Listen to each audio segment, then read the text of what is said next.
Welcome to Authentic Living with Roxanne, a place where we have conscious conversations about things that really matter in our lives. And now here's your host, Roxanne Derhaj.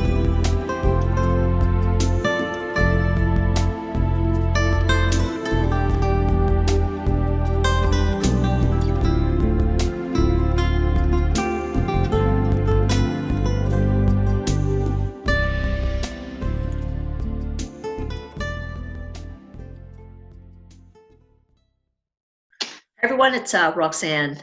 Thanks for tuning in this week. Today I have a special guest, Chet Davis. Chet and I met each other a couple of years ago now. We were in a pretty big mastermind group out of the US where we were privileged to run across each other. We have some common colleagues in common now that we stay connected with. So Chet, welcome to Authentic Living with Roxanne. Thanks so much, Roxanne. Delighted to be here.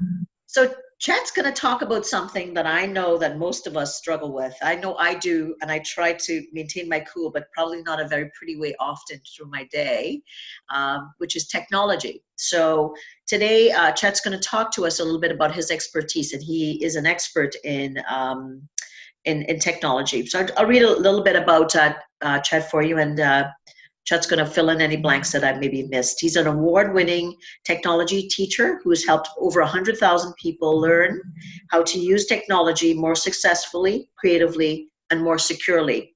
He's taught workshops, online courses, webinars, and delivered presentations on a wide range of technology topics. Coupled with his classroom teaching experience, he makes the difficult attainable with his engaging front approach and his in-depth knowledge of all things tech. Sounds pretty good to me, Chet. Wow, I hope I can live up to that.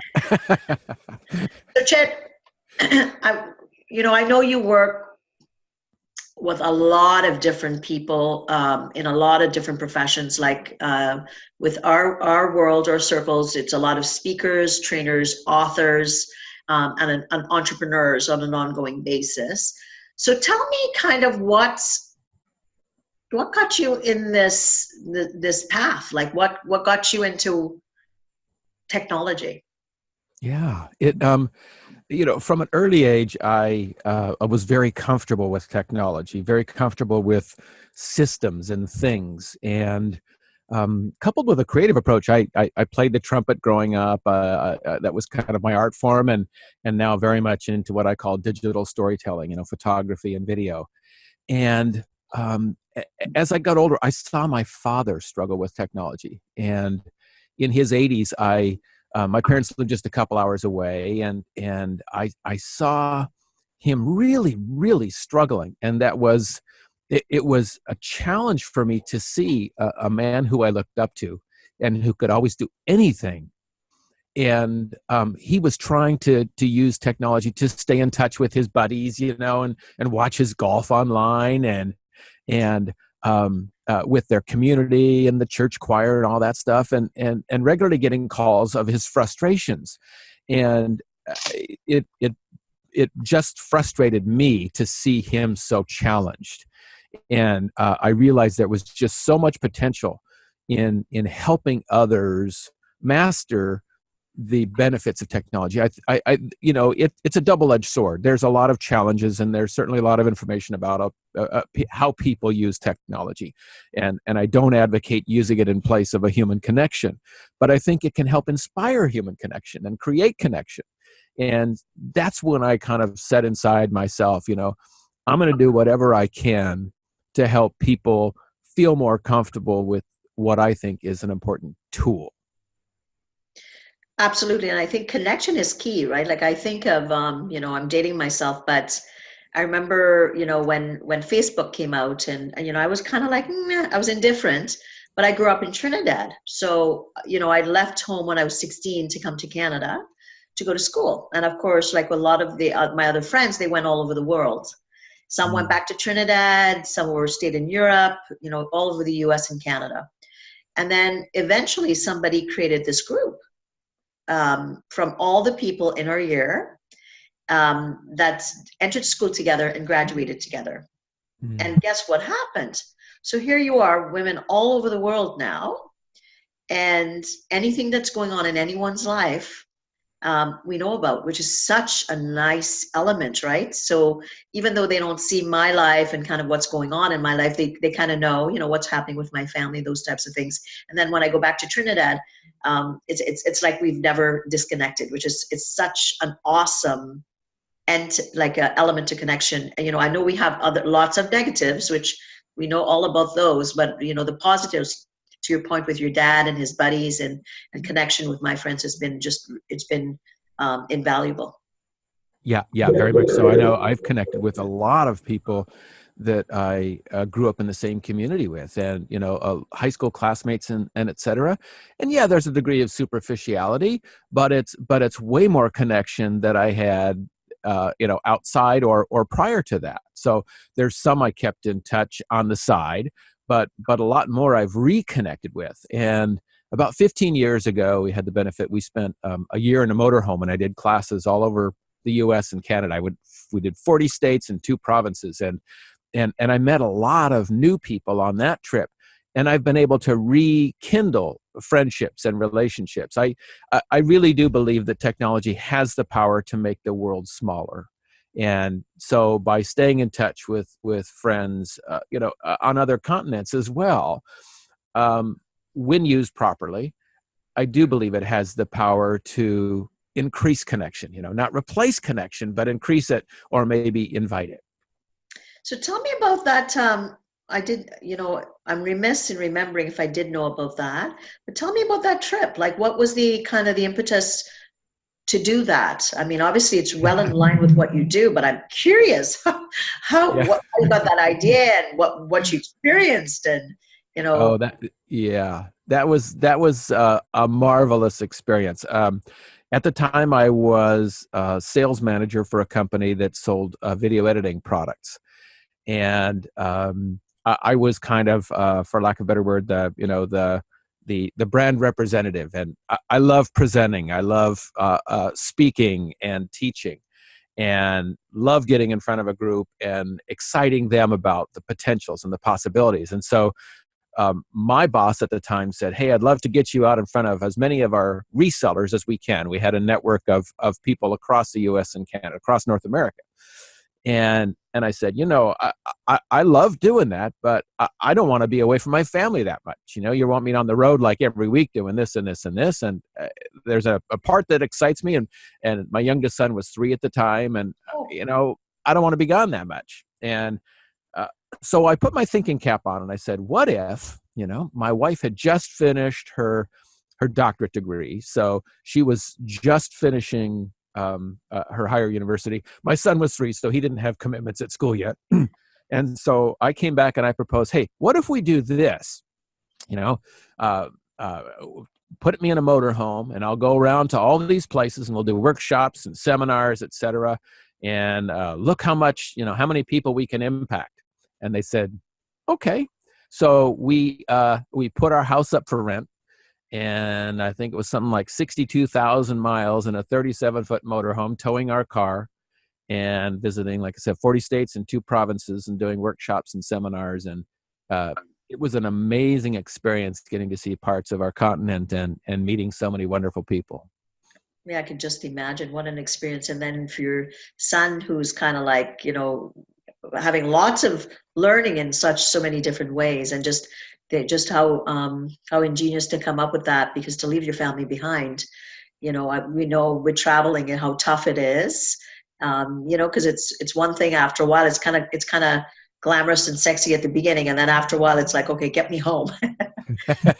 Exactly. And the cool thing about being in a motorhome, I know several people, and they meant it, said, you're crazy, but the interesting thing about being in a motorhome is unlike working out of a suitcase where, you're in a different hotel each night, you come home at the end of the day too, you're traveling home. So, my son's toys were there. Our stuff was there. It was my bed with our bedspread, and my wife was there. And so it was with us, and it truly wasn't. The only downside was we got our son started on this wanderlust. Is when we finished the trip and we pulled into our driveway at the end of the trip, he said, where are we going tomorrow? And said, well, sorry, we're here for a while now.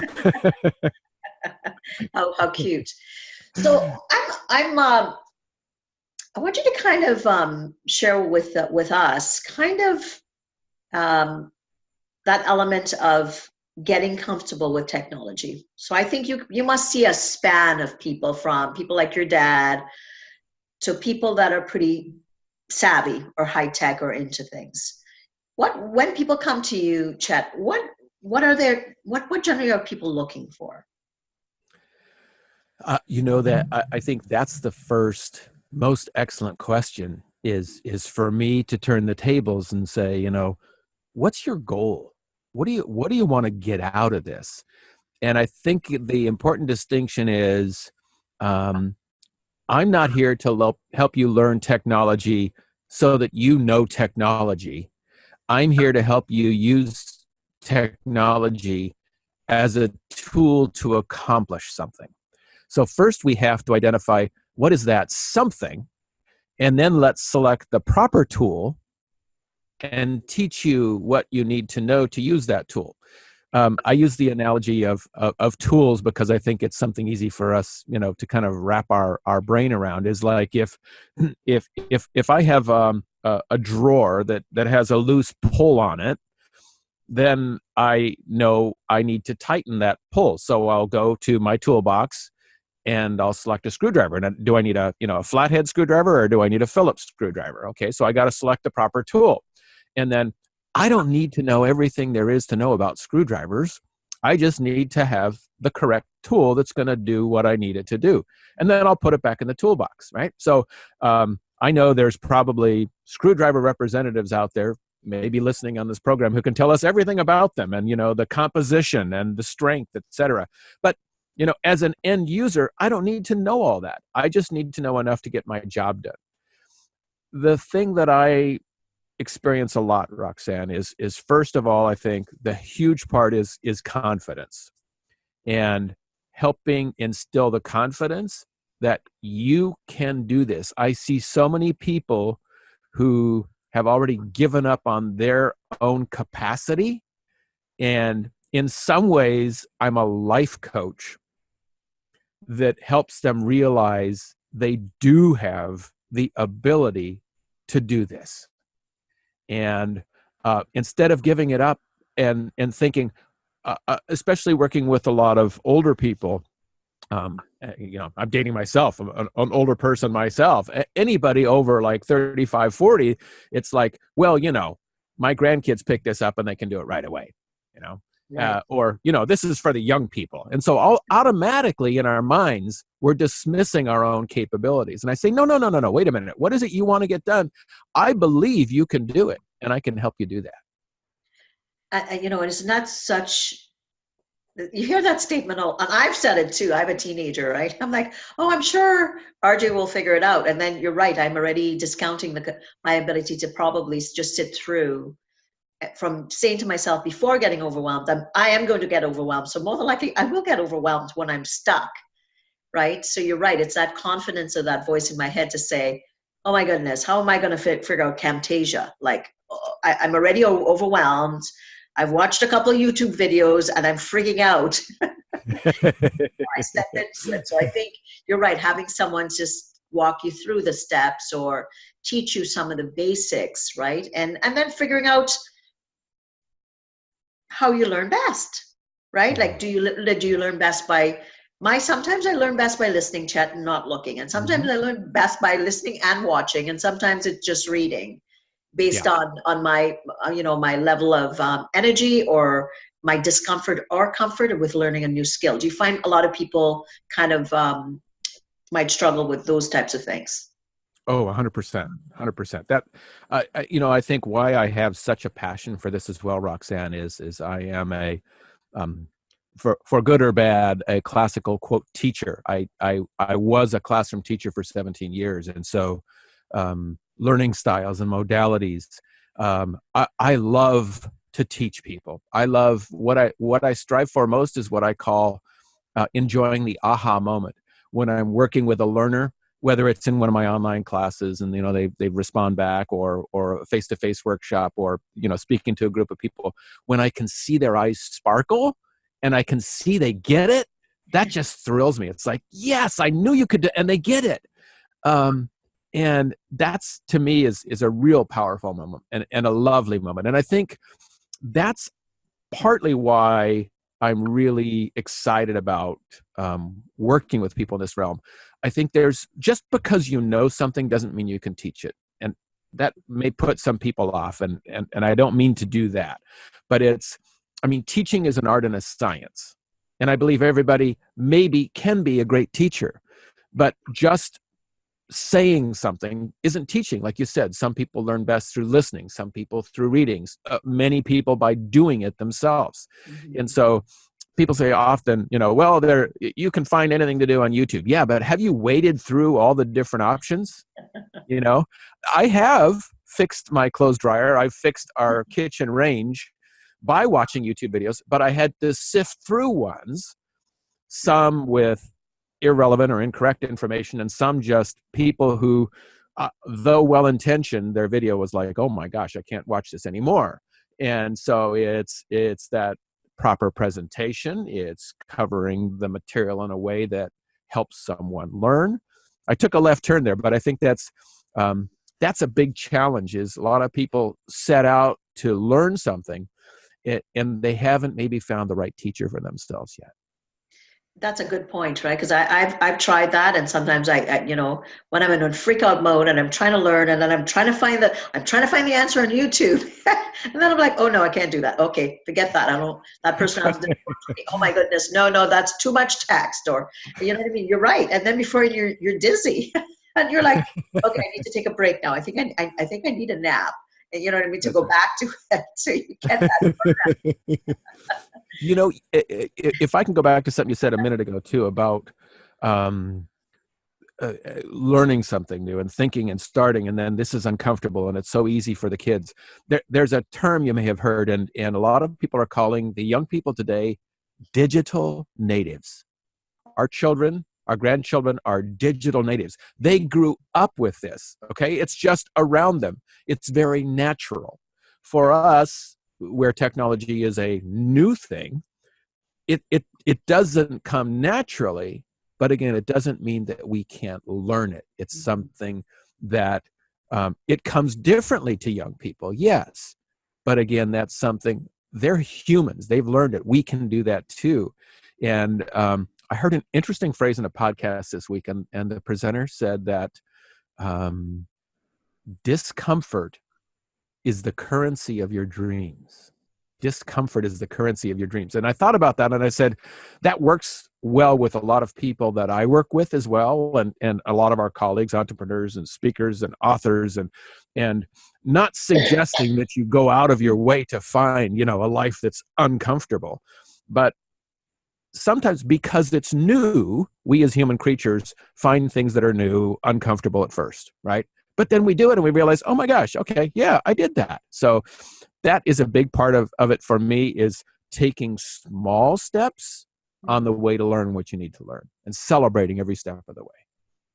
And that really makes sense, right? Because my little example is me freaking out because I'm trying to, bite off too many big chunks, right? And then, kind of thinking, okay, that's not right. And then, of course, where am I? I'm just kind of spinning from it versus saying, okay, what part of this can I learn today? Right? What little part of, an interface that's new to me can I learn?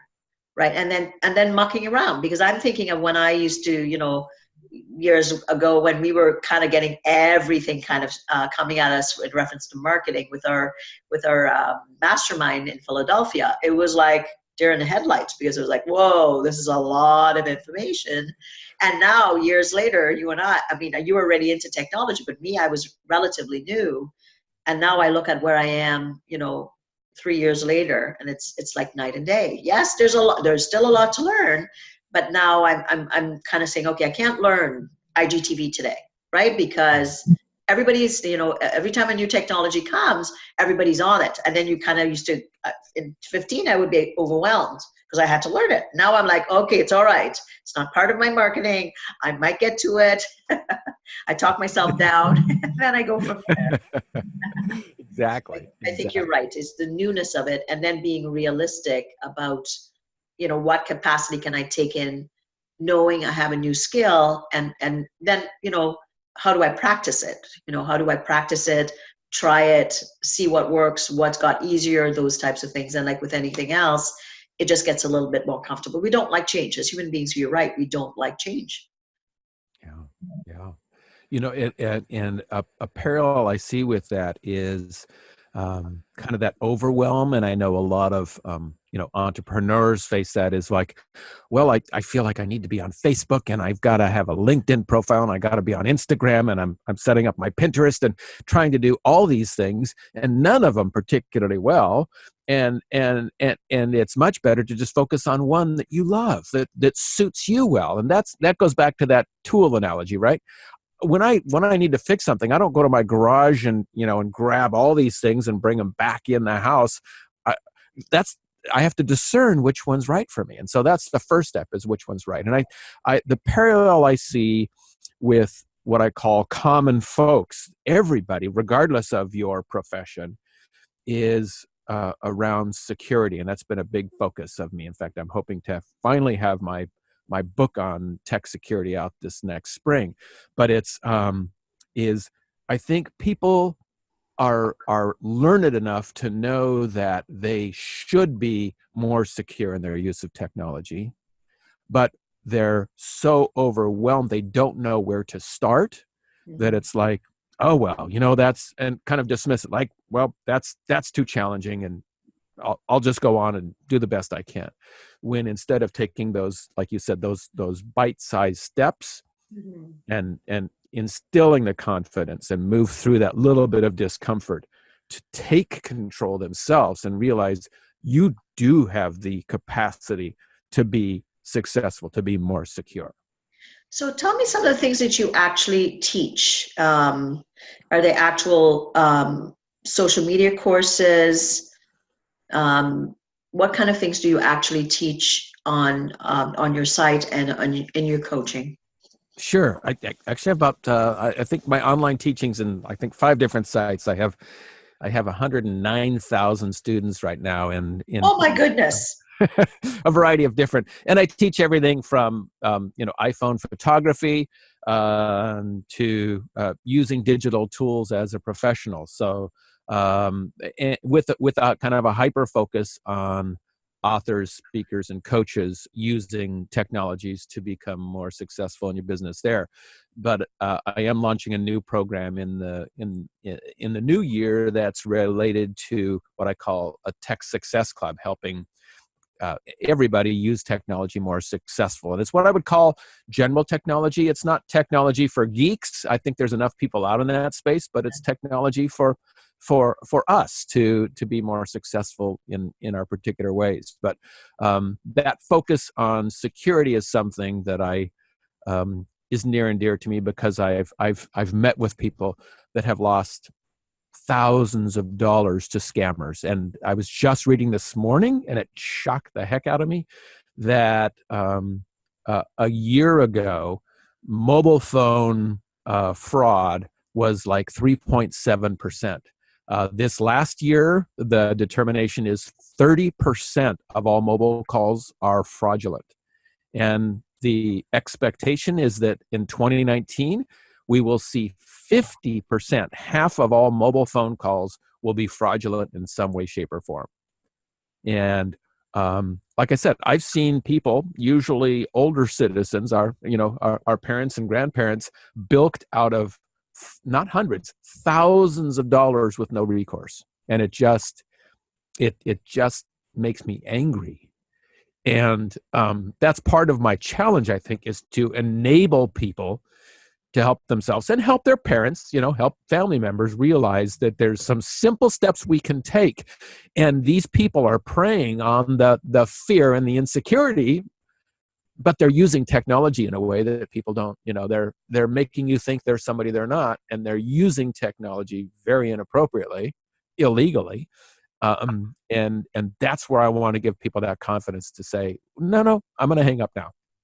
Right. And you know what? And I can give you a story, like, to kind of speak to that. And I'm pretty savvy, but I received a call from, your equivalent of the RS. Person said, I'm calling from Revenue Canada. My badge number is blah, blah, blah, blah, blah, really quickly. So I'm like, okay, right. I'm a business owner, obviously with our business taxes and all that stuff. And I'm like, and you need to call back, hang up and call back this number immediately, because there, is some issue with legal action against you for outstanding taxes. And I'm like, well, that doesn't make sense. But I said, okay, what's the number?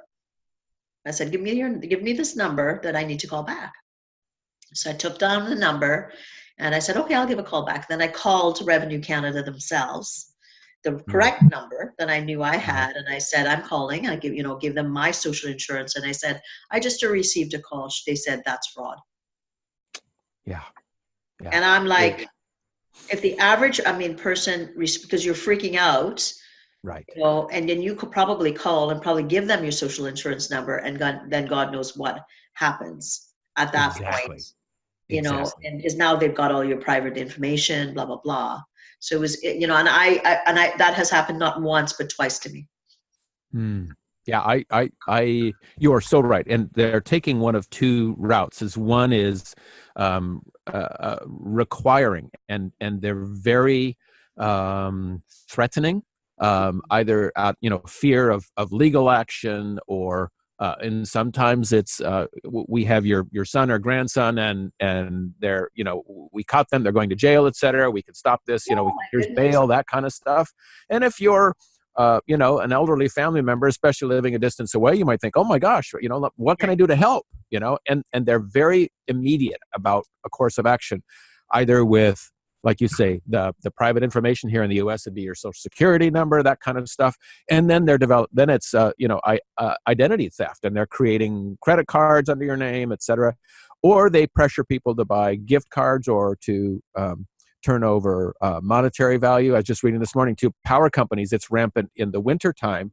They help people over the phone open up a debit card to pay off an outstanding balance on the current bill to avoid your heat being shut off. And if you're a shut-in elderly person in a very cold climate, you're thinking, oh my gosh, I don't want my heat turned off, it's freezing. So they comply with these people, and then they run up hundreds of dollars of bills. So it's these little steps, I think, that opening emails. Like, I get emails every week that I know are not from the people they portend to be. And there's a very simple video I have online that you can, by hovering over it with your mouse, you can see who the original identity is. But people don't take that simple step because you're in that fear mode. So that's on your site. That's something people can access for security. Do you have courses specific for security on your site right now? I do. In fact, I've got what I consider a great little resource. It's a free 9-page document, a PDF book that's called "Creating Safe Passwords," and I think that's the biggest beast. Is passwords overwhelm so many of us. It's like, I know I'm supposed to have more secure passwords. In fact, the number one password, I think it's 10 years in a row, is PASSWORD. So followed second by 1, 2, 3, 4, 5, 6, 7, 8. But I can't believe people still do that. Oh, yes. Oh, Even businesses I visited there. Can I log on your internet? Yeah, here's the password. 1, 2, 3, 4. Really? But the book is, if you practicingsafetech.com is the website where you can get that free PDF. It'll guide you to some of those videos as well. And you'll be signed up to receive an email once my book, Practicing Safe Tech, is released. Awesome. Well, I'm going to go check it out. Just, to anything more around that, I think would be helpful. So thanks for sharing that resource. Now I want to shift our focus back a little bit to, with all the technologies, whether you're somebody doing a project for school, or someone that's an entrepreneur like myself that, does put out stuff weekly on social and to my list. a lot of videos and those types of things. There's always that thought in the back of my mind, am I doing it perfect? So I wanted you to speak from your perspective, with technology. What are some of the things that, we should keep in mind? Because I think oftentimes, oh, that's not done right. Or are they, oh goodness, they're going to be able to see that I didn't know what to say next, or, I didn't seem polished enough, or those types of things. Do you have some kind of, guidance that you could give people that might be listening that might have the same kind of concern that I do? Yeah. It's a great question. I think, one of my mentors, one of the people I look up to is Jack Canfield. And if I'm starting a Facebook Live or doing a podcast or something else, I might think, wow, really, I'm going to step in front of the mic today. I'm going to be Jack Canfield #2. And I think that's the biggest mistake right out of the gate, is I'm comparing myself to somebody I'm not. And, I think built around your whole brand, Roxanne, is the most important thing is to be your authentic self. Mm-hmm. And how can you use technology to share with people your mission, your passion, your person? And that's part of the searching, is like, first identify who you are and what is your unique gift to the world. And then let's use a technology that enables people to see and experience who that is. Mm-hmm. And realize that by me maybe hemming and hawing or stammering or, coughing on camera or something, is we're not looking for network TV, we're looking for connection. And that's the most important part, is whether you're using Instagram or Facebook or your podcast or whatever it is, allow people out there to see who you really are, because that's what they're drawn to. They're not drawn to perfection. They can turn on network TV if they want to watch a program. They want something meaningful. And I think that's what sometimes is missing. We take that step as an entrepreneur to be perfect, but people don't want perfect. People want you, and they want what you have to bring to the table, if that makes sense. Oh, absolutely. And I think I've gone through, as a new entrepreneur, you're kind of thinking, and then you're right. You see the Jack Canfields of the world, and, the Tony Robbins, and even, Steve Harrison. You see, and then you think, okay, how am I going to fit my model in there somewhere? And then you go, I can't do any of those things. Right? or I could try to do them, but I do them poorly. And then you get back to the point, like to your point, I am Roxanne. I believe in people being themselves, that we are not defined from what we come from. We can create whatever we want, and we've all been through stuff, but there's a way to deal with it in a way that propels you forward to stay the best version of yourself. That's my brand. And, obviously that goes from the spectrum of just mental well-being all the way up to mental health issues. Mm-hmm. So I think you're right. When you figure out your unique gifts, to your point, you're always speaking from your heart. And, and consistently you're thinking, if I'm teaching something, I did a talk on time management. Well, I was talking about being connected to why you do what you do, and then using your time effectively to take care of yourself so that you could focus on your why. So it made it easy, because I thought, I'm at a business seminar talking about time management, and how am I going to, create any value that speaks to what's important to my brand and also to the audience. So I think you're right. And it's something that I think working with, Quantum Leap like we did, it really started that process to really, really not get overwhelmed by everything coming at you, but to really kind of funnel down to, what's that thin edge of the wedge for me, right? And that's right. Really about being authentic. With you love teaching, you love technology. Like what a great marriage there between both of those, because that's what you do out there in the world. And mine is to, teach people that, yes, we think of how much time you use your brain, Chet, in any given day. And that, with caring and kindness for your body and your mind, you're equipped to do anything possible, but we can't do it all. And what kind of steps do you take to kind of inoculate or care for yourself so that capacity stays at 100%?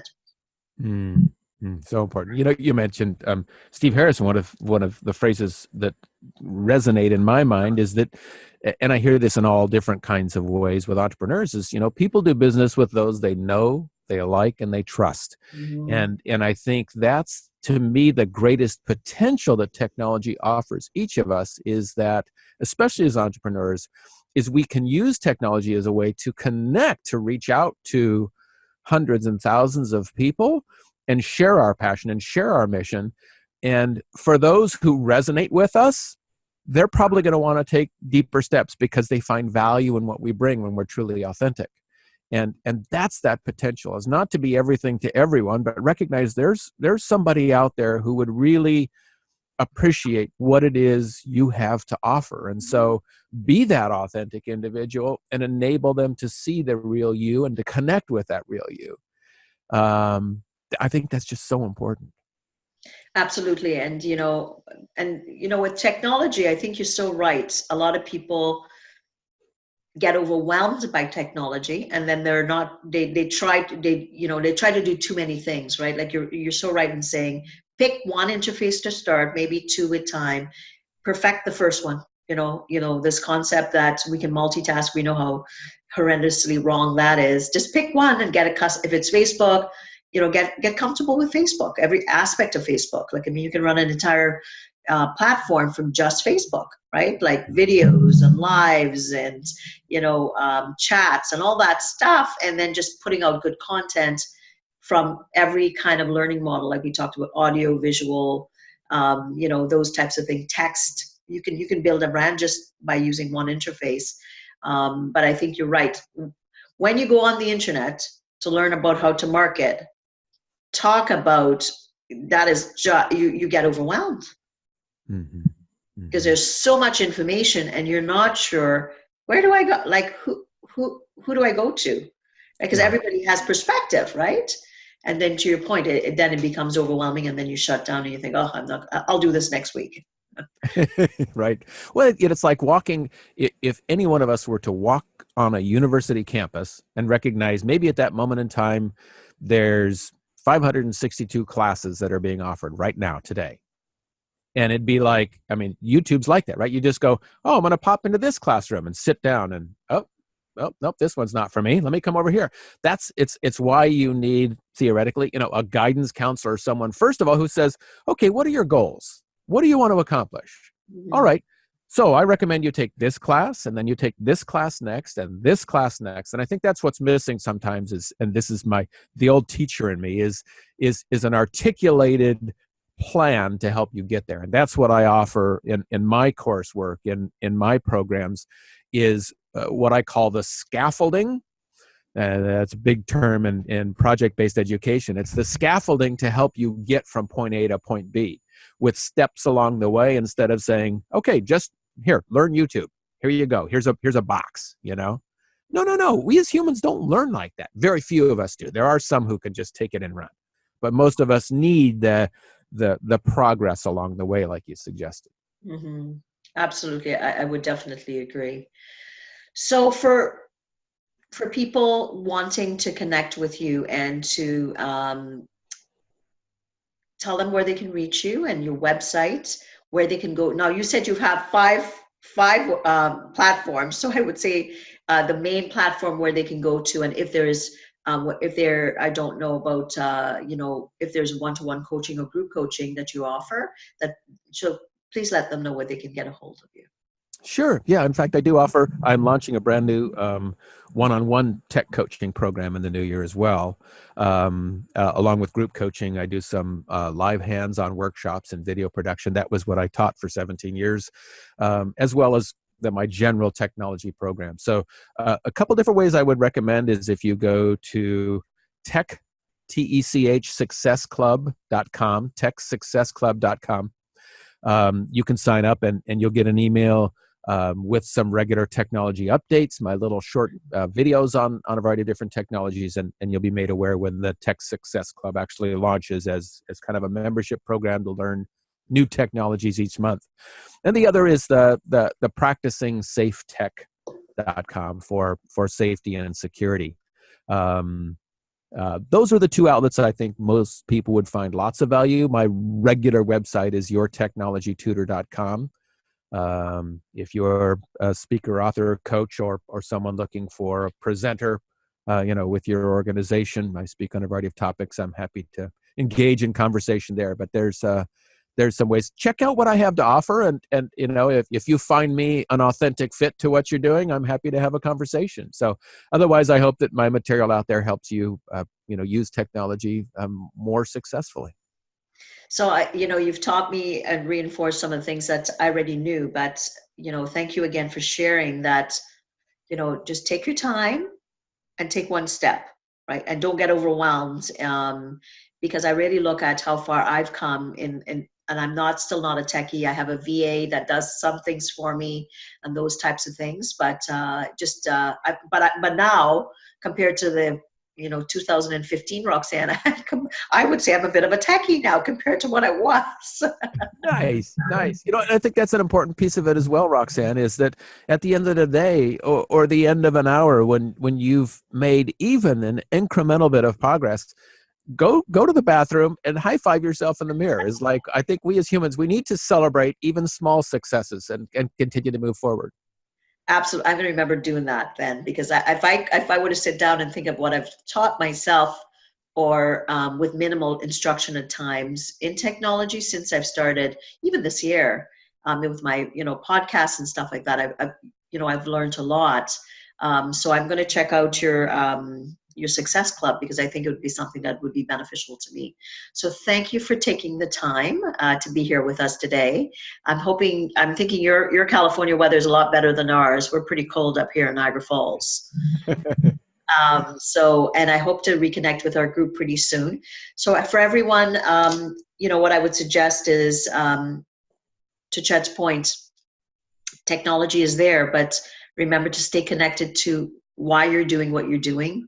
What is the message that you're trying to get across, and how are people experiencing that with you, and figuring out that is most important.